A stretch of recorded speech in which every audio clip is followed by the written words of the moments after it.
मौलाना महमूद मदनी ने जमीयत उलेमाए हिंद की तरफ से एक बार फिर जिहाद, देश की सियासत, स्कूलों के पाठ्यक्रम जैसे ज्वलंत मुद्दों पर बात की।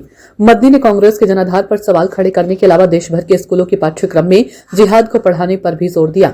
मदनी ने कहा कि जो लोग जिहाद का विरोध कर रहे हैं वे गद्दार हैं और आतंकवाद फैलाने का काम कर रहे हैं। इससे पहले एक अन्य साक्षात्कार में भी मदनी ने जिहाद लफ्ज के दुरुपयोग को लेकर चिंता जाहिर की थी। मदनी ने कहा था कि गालियां देने के लिए इस शब्द का इस्तेमाल किया जा रहा है। उन्होंने कहा था अगर अन्याय हो रहा है तो उसके खिलाफ आवाज उठाना भी जिहाद है। वंदे मातरम को लेकर अपनी टिप्पणियों के बारे में एक सवाल पर उन्होंने कहा कि अभी जबरदस्ती कार्रवाई जा रही है। आज जगह जगह कहा जा रहा है कि इसे बोले ही बोले, ये तो आइडिया ऑफ इंडिया नहीं है। उन्होंने कहा कि जिहाद शब्द को इस्लाम से जोड़कर बहुत ही योजनाबद्ध तरीके से गालियां दी जाती थी। यह सिलसिला लंबे समय तक जारी रहा। बकौल मदनी अब सरकारी स्तर पर मुसलमानों को गाली दी जा रही है। यह मान लिया गया कि सभी मुसलमान जिहादी और फसादी हैं। ऐसे में मेरी जिम्मेदारी बन गई है कि मैं जिहाद के असली अर्थ समझाऊं।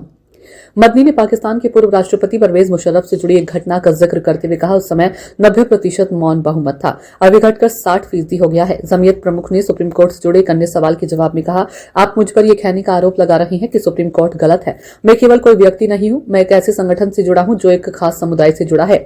अगर मैं अपने समुदाय की भावनाओं को देश को नहीं बताऊंगा तो ऐसा करना नाइंसाफी होगी। उन्होंने कहा कि संविधान की अवधारणा बहुसंख्यकवाद के खिलाफ है। हालांकि एक ऐसी जगह है जहां हमें लगता है कि हमारी असुरक्षा की भावना को समझने के लिए आपका मुसलमान होना जरूरी है। बदले हुए परिदृश्य को तरफ संकेत करते हुए जमीयत प्रमुख मदनी ने कहा कि आज हमें एक ऐसी जगह पर खड़ा कर दिया गया जहां हमें लगता है कि हमें हाशिए पर धकेला जा रहा है। मैं इस बात का सम्मान करता हूं कि आप मुझसे असहमत हो सकते हैं, लेकिन अगर मैं कुछ कहना चाहूं तो नहीं कह सकता। देश के हालात को देखते हुए मैं चेतावनी देना चाहता हूं। उन्होंने जिहाद को लेकर अपने पुराने बयान और उसके कारण उपजे विवाद को लेकर कहा, मैंने जो कुछ भी कहा उसका आतंकवाद और हिंसा से कोई लेना देना नहीं है। हम राष्ट्रीय विकास और राष्ट्रीय सुरक्षा के मामलों पर एकजुट हैं। जब हम इन मुद्दों पर सहमत होते हैं तो उनके लिए लड़ना हमारी सामूहिक जिम्मेदारी है। मदनी ने सवाल किया, अगर कोई आतंकवादी से जिहाद कहता है तो क्या हमें सहमत होना चाहिए कि यह जिहाद है और आतंकवादी को फायदा पहुंचाना चाहिए, या हमें उससे असहमत होना चाहिए और उसकी मान्यताओं पर चोट करनी चाहिए?